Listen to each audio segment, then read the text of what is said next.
जब राम जी के वनवास हुआ और लक्ष्मण जी, सीता जी, राम जी तीनों जब वनवास में गए तो उस समय कैसे भरम पड़ता है। सोना के हिरन आता है, कभी सोना के हिरन होता नहीं है, लेकिन भरम कैसे भरम डाल रहा है, भरम पड़ रही है। तो अब सीता क्या कह रही हैं कि मुझे वो सोना के हिरन चाहिए।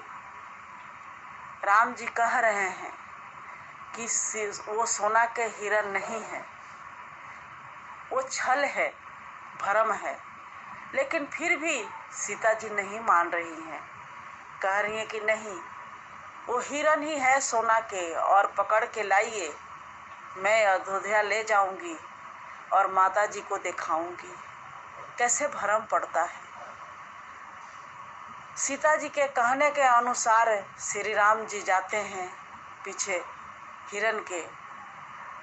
थोड़े देर बाद ही आवाज आती है, भैया लक्ष्मण, सीते। अब सीता जी के फिर भरम पड़ता है। सीता जी को मालूम तो है कि तीनों त्रिलोक के मालिक राम जी हैं, उन्हें कुछ बिगाड़ नहीं सकता, कोई कुछ नहीं हो सकता उनको, लेकिन फिर भी भरम में पड़ रही हैं। कह रही हैं लक्ष्मण जी से कि आपको आवाज लगा रहे हैं भैया, आप जाइए। लक्ष्मण जी नहीं जा रहे हैं, कह रहे हैं कि नहीं, भैया की आवाज नहीं है, हम आपको छोड़ के नहीं जाएंगे, क्योंकि भैया से हम वादा किए हैं कि हम आपको छोड़ के नहीं जाएंगे। तो सीता जी फिर कुछ शब्द जो बोलती हैं, जबकि लक्ष्मण जी के निगाहें कभी चरणों से ऊपर गई ही नहीं थी, फिर भी शब्द वो कुछ कटु वचन सुनाती हैं। लक्ष्मण जी जाते हैं, कहते हैं कि ठीक है, मैं जा रहा हूँ, पर इस रेखा से बाहर नहीं जाना है। उन्होंने लक्ष्मण रेखा लगा देते हैं और कहते हैं कि कुछ भी हो जाए, आप इस रेखा से बाहर मत होइएगा। फिर भरम में पड़ती है। लक्ष्मण जी जाते हैं और इतने में रावण अपना रूप धारण करके आता है, भिखारी के, साधु के मांगने का रूप में आता है और भरम में पड़ जाती हैं। जबकि कहें कि निकलना नहीं है, फिर भी रेखा से बाहर हो जाती हैं और हरण हो जाता है उनका, रावण हर लेता है। तो ये भरम, जिस तरह से सीता जी को भरम पड़ गया कि राम जी को आवाज लगा रहे हैं, कुछ लग गया है, सोना के हिरन, ये सब चीज़ों का भरम पड़ जाता है। इसी तरह से सतगुरु जब ज्ञान देते हैं तो हमें सब कुछ समझाते हैं, भरमों से निकालते हैं, लेकिन फिर भी कैसे हम भरम में पड़ जाते हैं। कोई कहता है कि उस जगह चले जाओ, वहाँ बहुत सुख मिलेगा, तुम्हारी परेशानियाँ दूर हो जाएगी। हम चले जाते हैं, भरम में पड़ जाते हैं।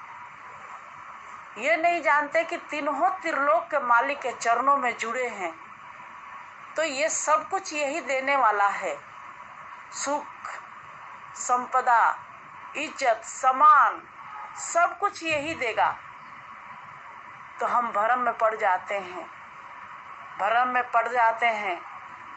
काम, क्रोध, इन सब चीज़ों से सतगुरु बाहर किए हैं, लेकिन फिर भी जो लक्ष्मण रेखा है, लक्ष्मण जी लगाए थे कि इससे बाहर नहीं जाना, इसी तरह से सतगुरु रेखा लगाए हैं कि तुम्हें किसी के अवगुण नहीं देखना है, किसी के निंदा नहीं करना, बखिली नहीं करना, कौन क्या कर रहा है उसे देखना नहीं है, देखना है तो सबके गुण देखना है। तो हम इन भरमों में पड़ जाते हैं, तो सतगुरु हमें भरमों से निकालते हैं, लेकिन भरमों में हम पड़ना नहीं है। जैसे जैसे सतगुरु हमें समझा रहे, ऐसे ऐसे हमें चलना है। जिस तरह से सीता भरम में पड़ गई और रावण हर के ले गया, इसी तरह से अगर हम भी भरम में पड़ते हैं तो सारी आदि व्याधि दुख तकलीफें जितना भी है हमें घेर लेगा। तो इसलिए हमें भरम में नहीं पड़ना, सतगुरु के सिखलाई रास्ते पे चलते जाना है, अपना जीवन सुहेला करते जाना है, जीवन अच्छे से व्यतीत करना है सतगुरु के सहारे लेकर। प्यारी साध संगत जी प्यार से कहिए रानी निरंकार।